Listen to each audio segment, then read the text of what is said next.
Għalija fil-politika hemm żewġ prinċipji fundamentali li jgudawni u dejjem ninsisti dwarhom. L-ewwel hija l-konsistenza għaliex meta tkun konsistenti tkun kredibbli u tikseb ir-rispett ta' kull minuta rida tajba fil-pajjiż u fl-Ewropa. Għaliex anki jekk ma jaqblux miegħek l-importanti fl-aħħar mill-aħħar li miegħek ikunu jafu fejn qegħdin. It-tieni naħseb illi bħala politiċi jridu nisimgħu aktar milli ngħidu u fuq kollox mbagħad naġixxu fuq dak li nisimgħu.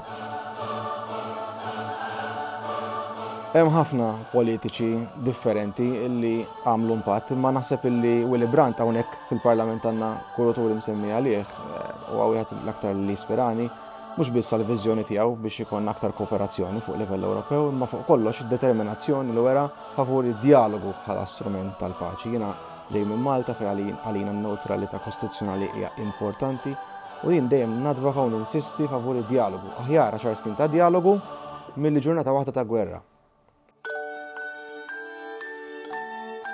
Hemm ħafna films li jagħġbuni, speċjalment dawk li jinħadmu f'Malta, l-aktar reċenti Gladiator 2. Imma naħseb illi filmat messaġġ partikolari li hekk baqa' immarkat fuqi kien The Pursuit of Happiness għax ifakkarni fl-istorja ta' reżiljenza u l-qawwa tat-tama. Naħseb huwa messaġġ importanti ħafna, speċjalment fid-dinja tal-lum. Il-mużika għalija passjoni, kull min jafni jaf li nħobb ħafna l-mużika. Diska partikolari li għalija tibqa' fost l-aqwa ta' kull żmien hija Beautiful Day ta' U2, imma mbagħad dilettant ta' repertorju sħiħ ta' artisti bħal Chicane, Moby, Paul van Dyk, Carmen u oħrajn aktar reċenti fix-xena bħal Charlotte de Witt pereżempju. Ħanejdu hekk, minn dejjem kelli interess fil-fora Ewropej u internazzjonali, studjajt u ħdimt f'dawn l-oqsma, u għalhekk tista' tgħid li l-esperjenzi tiegħi wasluni sawn, kemm bħala politiku li ġej minn familja ta' ħaddiema bitwemmin soċjalista sod, imma anki mbagħad bħala avukat li ħdimt fil-kuriduri ta' Brussell. Bħala Malti mbagħad naf kemm hu importanti li jkollna mhux biss vuċi, imma tarka b'saħħitha fl-Ewropa. Għalhekk meta ġiet is-sejħa tal-mexxej Laburista u l-Prim Ministru Roberta Bela, ir-risposta kienet faċli għalija. Sinċerament hemm lista twila ta' kotba li qrajt u li għadni rrid naqra, però ktieb partikolari li għalija bħala politiku żagħżugħ fetaħ li għajnejha kien Why Nations Fail. Why Nations Fail jiftaħlek għajnejk fuq kif l-istituzzjonijiet effettivament jiffurmaw is-soċjetajiet tagħhom.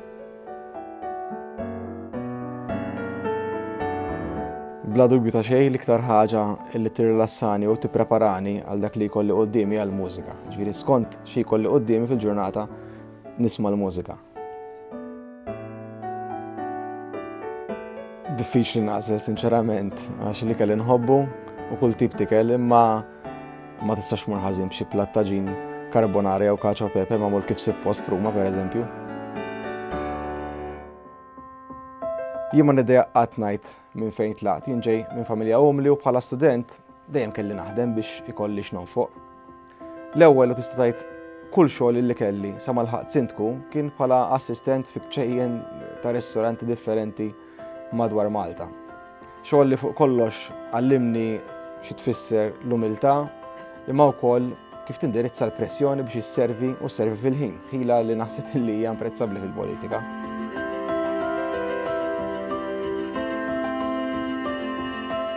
Hemm ħafna affarijiet illi jiffurmawk, imma għalija personali naħseb illi il-fatt illi trabbejt f'Malta gżira żgħira imma qalb kbira tatni sens ċiviku qawwi. Tatni apprezzament għall-komunità, in-natura, r-reżiljenza, għaliex wara kollox il-ħajja fuq gżira tgħallmek tħabbrek u tistinka u tħares lejn l-opportunitajiet aktar milli lejn l-isfidi.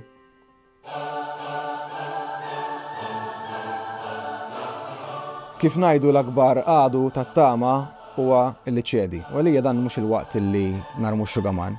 Bħala soċjalisti u demokratiċi m'għandniex biss ir-responsabilità m'għandna is-saħħa illi niġġieldu l-estremiżmu li huwa l-għadu tat-tama.